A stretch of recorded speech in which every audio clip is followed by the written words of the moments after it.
এবার হামলার মাত্রা হবে 4 গুণ বেশি, জানালো ইরান। জানাবো পরমাণু ইস্যুতে আলোচনায় ইরানের অনীহা কেন।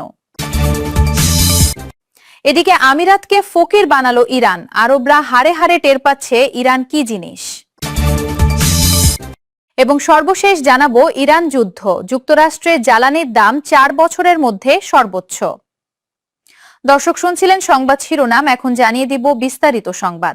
তবে তার আগে অনুরোধ থাকবে এই ভিডিওটিতে একটি লাইক দিন এবং কমেন্ট করে জানিয়ে দিন আপনি কোথা থেকে বা কোন জেলা থেকে আমাদের সংবাদ শুনছেন এবং দেখছেন। এবার হামলার মাত্রা হবে 4 গুণ বেশি, জানালো ইরান। কৌশলগতভাবে মধ্যপ্রাচ্যের জলসীমা হরমুজ প্রণালীতে চলমান অবরোধ এবং আমেরিকার সঙ্গে ইরানের শান্তি আলোচনা নিয়ে চরম অনিশ্চয়তা দেখা দিয়েছে। এই পরিস্থিতিতে প্রতিবেশী দেশগুলোকে আমেরিকাকে সমর্থন না করার জন্য চূড়ান্ত হুঁশিয়ারি দিয়েছে ইরান। এক বিবৃতিতে অত্যন্ত কঠোর ভাষায় আরব দেশগুলোকে সতর্ক করেছেন ইরানের ভাইস প্রেসিডেন্ট ইসমাইল সাগাব এসফানি। হরমুজ প্রণালীতে চলমান উত্তেজনার মধ্যে ইরানের তেল কূপগুলোতে হামলা হলে তেহরানের পক্ষ থেকে তার 4 গুণ শক্তিশালী জবাব দেয়া হবে বলে হুঁশিয়ারি দিয়েছেন তিনি। সামাজিক যোগাযোগ মাধ্যমে দেয়া এক বার্তায় এসফাহানি বলেন, ইরানের গাণিতিক হিসাব বিশ্বের অন্যান্য দেশের চেয়ে ভিন্ন। হিসাব অনুযায়ী ইরানের একটি তেলকূপ ধ্বংসের বিনিময়ে আগ্রাসনকারীদের সহায়তাকারী দেশগুলোর অন্তত 4টি তেলকূপ ধ্বংস করা হবে। এই মন্তব্যের মাধ্যমে তিনি পরিষ্কার করে দিয়েছেন, যেসব আরব দেশ আমেরিকাকে ইরানের বিরুদ্ধে লজিস্টিক বা সামরিক সমর্থন দিচ্ছে তাদের জ্বালানি অবকাঠামো এখন ইরানের সরাসরি নিশানায় রয়েছে। সম্প্রতি মার্কিন প্রেসিডেন্ট ডোনাল্ড ট্রাম্পের কিছু দাবির পরিপ্রেক্ষিতে ইরানের পক্ষ থেকে এই তীব্র প্রতিক্রিয়া জানানো হয়েছে। ট্রাম্প দাবি করেছিলেন, ক্রমাগত অর্থনৈতিক ও সামরিক চাপের ফলে ইরান বর্তমানে আর্থিকভাবে ধসে পড়ার দ্বারপ্রান্তে পৌঁছেছে। ট্রাম্প তার সোশ্যাল মিডিয়া প্ল্যাটফর্মে লেখেন, ইরান প্রতিদিন প্রায় $50 কোটি লোকসান দিচ্ছে। এমনকি অর্থের অভাবে তাদের সামরিক ও পুলিশ বাহিনী বেতন না পেয়ে বিদ্রোহ শুরু করেছে, যার ফলে ইরান এখন মরিয়া হয়ে হরমুজ প্রণালী খুলে দিতে চাইছে। ফক্স নিউজকে দেয়া এক সাক্ষাৎকারে ট্রাম্প আরও জানান, কয়েকদিনের মধ্যে ইরানের তেল পাইপলাইনগুলো এক চরম সংকটময় অবস্থায় পৌঁছাবে। এর ফলে তেহরান নতির শিকার হতে বাধ্য হবে। বিশেষজ্ঞরা বলছেন, সর্বোচ্চ চাপ প্রয়োগের কৌশলের মাধ্যমে মূলত ইরানের অর্থনীতিকে সম্পূর্ণ অচল করে দিয়ে তাদের আলোচনার টেবিলে নিজেদের শর্তে বসাতে চাইছেন ট্রাম্প। তবে ট্রাম্পের এই চাপের বিপরীতে পাল্টা জবাব দিয়েছেন ইরানের পার্লামেন্ট স্পিকার মোহাম্মদ বাঘের। বিশ্ব রাজনীতিতে যা ব্যাপক আলোড়ন সৃষ্টি করেছে। এক বার্তায় গালিবাফ বলেন, বিশ্ব তেলের সরবরাহ নিয়ন্ত্রণ করার মতো বহু তাস বা অস্ত্র এখনো ইরানের হাতে অব্যবহৃত রয়ে গেছে, যার মধ্যে হরমুজ প্রণালী কেবল আংশিক ব্যবহৃত হয়েছে। এছাড়া বাবেলমান্দের প্রণালী ও প্রধান পাইপলাইনগুলো এখনো ইরানের নিয়ন্ত্রণে রয়েছে বলে সতর্ক করেছেন তিনি। আমেরিকাকে করা বার্তা দিয়ে গালিবাফ বলেন, সামনে গ্রীষ্মকাল আসছে আর এই সময়ে আমেরিকায় জ্বালানির চাহিদা সবচাইতে বেশি থাকে। এ সময় যদি হরমুজ প্রণালী পুরোপুরি বন্ধ থাকে তাহলে মার্কিন বাজারে তেলের দাম সাধারণ মানুষের ক্রয় ক্ষমতার বাইরে চলে যাবে। গালিবাফের মতে আর এমন পরিস্থিতি ট্রাম্পের জন্য এক রাজনৈতিক বিপর্যয় ডেকে আনবে। পরমাণু ইস্যুতে আলোচনায় ইরানের অনীহা কেন। মুখে ফেনা তুলে ডোনাল্ড ট্রাম্প বহুবার বলেছেন, পারমাণবিক অস্ত্র বানাতে পারবে না ইরান। এই ইস্যুকে কেন্দ্র করে টানা 40 দিন যুদ্ধ হলো। মারা গেলেন ইরানের সর্বোচ্চ ধর্মীয় নেতা আয়াতুল্লাহ আলী খামেনি সহ বড় বড় প্রায় অর্ধশত নেতা। এরপরও কেন পরমাণু অস্ত্র ইস্যুতে আলোচনায় রাজি হচ্ছে না ইরান? ইরান যুক্তরাষ্ট্রের মধ্যে এখন অনির্দিষ্টকালের যুদ্ধবিরতি চলছে। দুপক্ষই শান্তি চায়, তবে সমস্যা হলো উভয় পক্ষই নিজেদের দাবিতে অনড়। কেউ কাউকে ছাড় দিতে চাইছে না। যুক্তরাষ্ট্র বলছে আলোচনার মূল বিষয় হলো পরমাণু, অন্যদিকে ইরান বলছে আপাতত তেহরান এই ইস্যুতে আলোচনা করতে রাজি নয়। রয়টার্সের এক প্রতিবেদনে বলা হয়েছে, পাকিস্তানের মাধ্যমে যুক্তরাষ্ট্রকে একটি নতুন প্রস্তাব দিয়েছে ইরান। যে প্রস্তাবে বলা হয়েছে, যুদ্ধ পুরোপুরি বন্ধ না হওয়া পর্যন্ত এবং হরমুজ প্রণালীতে জাহাজের চলাচলের বিষয়টি চূড়ান্তভাবে নিষ্পত্তি না হওয়া পর্যন্ত পরমাণু ইস্যুতে আলোচনা হবে না। ইরানের এই প্রস্তাব নিয়ে জাতীয় নিরাপত্তা দলের সঙ্গে বৈঠক করেছেন ডোনাল্ড ট্রাম্প। এই প্রস্তাবে অসন্তোষ প্রকাশ করেছেন তিনি। হোয়াইট হাউসের প্রসচিব ক্যারোলিন লেভিট জানিয়েছেন, যুক্তরাষ্ট্র আগেই তার রেড লাইন স্পষ্ট করেছে, আর তা হলো পরমাণু অস্ত্র। ইরানকে অবশ্যই তা পরিহার করতে হবে। হোয়াইট হাউসের মুখপাত্র অলিভিয়া ওয়েলস বলেছেন, যুক্তরাষ্ট্র মিডিয়ার মাধ্যমে আলোচনা করবে না, শুধু এমন একটি চুক্তি করা হবে যেখানে মার্কিন জনগণকে অগ্রাধিকার দেওয়া হবে। ইরানকে কখনোই পারমাণবিক অস্ত্র অর্জন করতে দেওয়া হবে না। 27 এপ্রিল ফক্স নিউজকে দেওয়া সাক্ষাৎকারে ট্রাম্প বলেন, ইরানে পারমাণবিক অস্ত্র থাকতে পারে না, এটাই মূল বিষয়। এ নিয়ে আলোচনা করতে চাইলে তারা ফোন করতে পারে, তা না হলে বৈঠক করার কোনো কারণ নেই। বিশ্লেষকরা বলছেন, সম্প্রতি ওমান ও রাশিয়া সফর করে ইরান দেখিয়েছে এই যুদ্ধে তারা একা নয়। রাশিয়ার প্রেসিডেন্ট যুদ্ধে অংশ না নিয়েও এতে পরোক্ষভাবে যুক্ত রয়েছেন। আব্বাস আরাকজিকে আশ্বস্ত করে তিনি বলেছেন, মস্কো সবসময় তেহরানের পাশে আছে, অর্থাৎ জাতিসংঘ নিরাপত্তা পরিষদে ইরান বিরোধী যে কোনো প্রস্তাবে ভেটো দেবে রাশিয়া। এদিকে ওমান আশ্বাস দিয়েছে, হরমুজ নিয়ন্ত্রণে ইরানের পাশে থাকবে মাস্কাট। ইরানি সাংবাদিক ও রাজনৈতিক বিশ্লেষক রেজা আফজাল মনে করেন, পরমাণু ইস্যুতে আলোচনায় পৌঁছানোর আগে হরমুজকে দর কষাকষির হাতিয়ার হিসেবে ব্যবহার করে ফায়দা লুটে নেবে ইরান। তিনি বলেছেন, ওয়াশিংটন সমঝোতায় রাজি না হওয়া পর্যন্ত এই প্রণালীকে দর কষাকষির হাতিয়ার হিসেবে ব্যবহার করতে থাকবে তেহরান। পাকিস্তানের ঊর্ধ্বতন কর্মকর্তারা বলছেন, ইরান ও যুক্তরাষ্ট্রকে নিয়ে আনুষ্ঠানিকভাবে আরেকটি বৈঠকের আয়োজন করতে ইসলামাবাদ প্রস্তুত। আব্বাস আরাহে জানিয়েছেন, শান্তি আলোচনার জন্য অনুরোধ করেছে ওয়াশিংটন।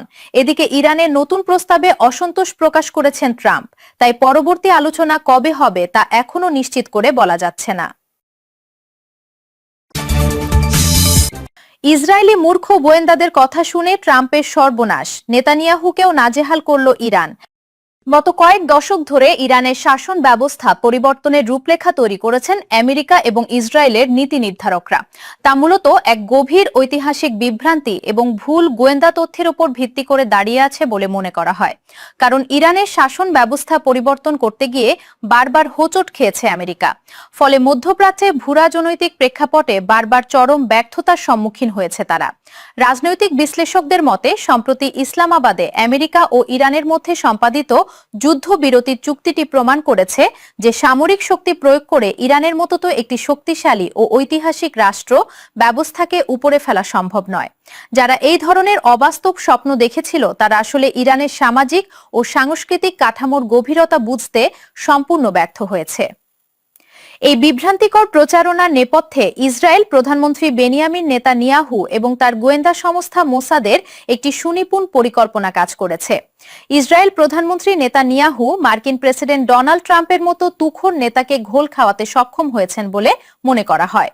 কারণ মাত্র কয়েকদিনের সামরিক অভিযানে ইরানি সরকারকে ক্ষমতাচ্যুত করা সম্ভব বলে ট্রাম্পকে বিশ্বাস করাতে সমর্থ হয়েছেন ইসরায়েলের প্রধানমন্ত্রী নেতানিয়াহু।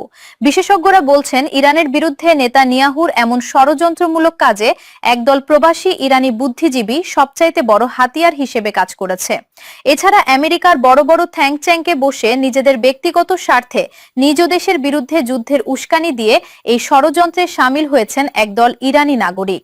2009 সালে প্রকাশিত হুইচ পাথ টু পার্সিয়া নামক নথিতে এই ষড়যন্ত্রের নীল নকশাটি স্পষ্টভাবে দেখানো হয়। সেই নথিতে কূটনীতি থেকে শুরু করে সরাসরি সামরিক হামলা কিংবা অন্তর্ঘাতমূলক অভ্যুত্থানের মাধ্যমে ইরানের বর্তমান সরকারকে উৎখাত করার কথা বলা হয়েছিল। কিন্তু এত কিছুর পরেও ইরানের সরকারকে কোনোভাবেই পরিবর্তন করতে পারেনি আমেরিকা।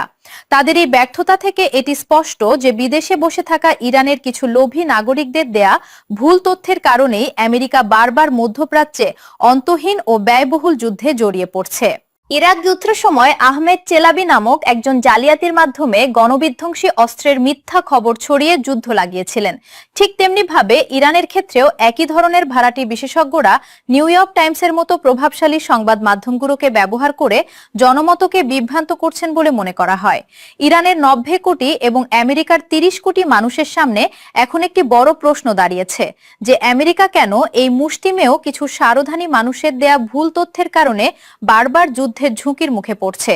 বিশেষজ্ঞরা বলছেন, চতুর্মুখী ষড়যন্ত্রী বারবার উস্কানি এবং চাপিয়ে দেয়া যুদ্ধের পরেও হার মানেনি ইরান। আমিরাতকে ফকির বানালো ইরান, আরবরা হারে হারে টের পাচ্ছে ইরান কি জিনিস। বিশ্ব অর্থনীতির ইতিহাসে এক নজিরবিহীন নাটকীয়তার জন্ম দিয়ে মধ্যপ্রাচ্যের তেল সমৃদ্ধ ধনী দেশ সংযুক্ত আরব আমিরাত। আগামী 1 মে থেকে তেল উৎপাদনকারী দেশগুলোর শক্তিশালী জোট ওপেক এবং ওপেক প্লাস থেকে বেরিয়ে যাওয়ার ঘোষণা দিয়েছে দেশটি, যা বিশ্ব জ্বালানি বাজারে এক বিশাল কম্পন সৃষ্টি করেছে। ইরানের সঙ্গে সাম্প্রতিক যুদ্ধের প্রভাবে হরমুজ প্রণালী দিয়ে তেল সরবরাহ ব্যাহত হওয়ায় এবং বৈশ্বিক জ্বালানি বাজারে অস্থিরতা তৈরি হওয়ায় এখন গোষ্ঠীগত স্বার্থের চেয়ে নিজেদের জাতীয় অস্তিত্ব এবং অর্থনৈতিক নিরাপত্তাকে বেশি গুরুত্ব দিচ্ছে আমিরাত। ওপেকের বেঁধে দেয়া কঠোর উৎপাদন কোটা থেকে মুক্ত হয়ে আমিরাত এখন স্বাধীনভাবে তেল উত্তোলন ও বাজারজাত করার পরিকল্পনা করছে, যাতে যুদ্ধ পরবর্তী অর্থনৈতিক ক্ষতি দ্রুত কাটিয়ে ওঠা সম্ভব হয়। এই সিদ্ধান্তের মধ্যেই আমিরাত বর্তমানে আমেরিকার সঙ্গে বিলিয়ন ডলারের মুদ্রা বিনিময় চুক্তি নিয়ে আলোচনা চালিয়ে যাচ্ছে। মূলত তেল সমৃদ্ধ এই ধনীয় রাষ্ট্রটির জন্য এক ধরনের গোপন বেল আউট হিসেবেই গণ্য হচ্ছে। মূলত ইরান যুদ্ধের কারণে আমিরাতের দিরহামের বিপরীতে ডলারের তীব্র সংকট তৈরি হওয়ায় ডলারের জন্য আমেরিকাকে চাপ দিচ্ছে দেশটি। সাধারণত আর্জেন্টিনা ও তুরস্কের মতো অর্থনৈতিকভাবে বিপর্যস্ত দেশগুলো ডলার পাওয়ার জন্য আমেরিকার কাছে আবেদন করে থাকে। কিন্তু সংযুক্ত আরব আমিরাতের মতো বিনিয়োগের স্বর্গরাজ্য হিসেবে পরিচিত একটি দেশের কেন এই সাহায্যের প্রয়োজন পড়ল তা নিয়ে বিশেষজ্ঞ মহলে ব্যাপক কৌতূহল তৈরি হয়েছে। বিশেষজ্ঞরা বলছেন, যুদ্ধের ফলে আমিরাতের তেল রপ্তানি মারাত্মকভাবে ক্ষতিগ্রস্ত হয়েছে, তাই তাদের দিরহামের মান স্থিতিশীল রাখতে প্রয়োজনীয় ডলারের মজুদ বা রিজার্ভ প্রায় 120 বিলিয়ন ডলার কমে গেছে। এই সংকট কাটাতে আমিরাত ওয়াশিংটনকে প্রচ্ছন্ন হুমকি দিয়েছে যে যদি আমেরিকা দ্রুত ডলারের যোগান না দেয় তাহলে আমিরাত বাণিজ্যের জন্য চীনা মুদ্রা ইউয়ান ব্যবহার করতে শুরু করবে। আর বিষয়টি বিশ্ববাজারে আমেরিকান মুদ্রা ডলারের একক আধিপত্যের জন্য এক চরম হুমকি হতে পারে। মার্কিন ট্রেজারি সেক্রেটারি স্কট বেসেন্ট ইঙ্গিত দিয়েছেন যে আমিরাতের মতোই এশিয়া ও আরব অঞ্চলের আরো অনেক মিত্র দেশ বর্তমানে আমেরিকার কাছে এই ধরনের ডলার লাইফলাইন দাবি করছে। আরব দেশগুলোর এই অনুরোধে ইতিবাচক সাড়া দেওয়ার ইঙ্গিত দিয়েছে ডোনাল্ড ট্রাম্পের নেতৃত্বাধীন মার্কিন প্রশাসন।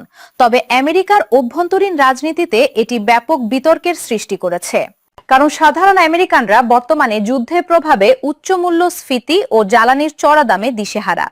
ট্রাম্পের প্রধান বিরোধী দল ডেমোক্রেট শিবিরের সমালোচকরা প্রশ্ন তুলেছেন যে আমেরিকার নিজস্ব নাগরিকরা আর্থিক সংকটে ভুগছে, সেখানে আমিরাতের মতো অবিশ্বাস্য রকমের ধনী দেশকে কেন রাষ্ট্রীয় সম্পদ ব্যবহার করতে সহায়তা দেয়া হবে। এছাড়া ট্রাম্প পরিবারের সঙ্গে দুবাইয়ের বিশাল ব্যবসায়িক বিনিয়োগ এবং ট্রাম্প টাওয়ারের মতো প্রজেক্টগুলোর সংশ্লিষ্টতা রয়েছে, তাই আমিরাতের সাথে এই আর্থিক লেনদেন ট্রাম্পের ব্যক্তিগত স্বার্থ হিসেবেও দেখা হচ্ছে। বিশেষজ্ঞরা বলছেন, আমিরাতের ওপেক ত্যাগ এবং আমেরিকা ডলারের ছত্রছায়ায় আশ্রয় নেয়ার এই প্রচেষ্টা প্রমাণ করে বর্তমান যুদ্ধকালীন পরিস্থিতিতে দীর্ঘদিনের জোটের চেয়ে তরল নগদ অর্থের প্রয়োজনীয়তা অনেক বেশি গুরুত্বপূর্ণ হয়ে উঠেছে। বিষয়টি মধ্যপ্রাচ্যের দেশগুলোর উপর আমেরিকার প্রভাবকে আরো দীর্ঘস্থায়ী করতে পারে বলে মনে করা হচ্ছে। দর্শক, এই ছিল আমাদের হাতে পাওয়া সর্বশেষ সংবাদ। পরবর্তী সংবাদ দেখার আমন্ত্রণ জানিয়ে এখানেই বিদায় নিচ্ছি। সবাই ভালো থাকবেন, সুস্থ থাকবেন। আল্লাহ হাফেজ।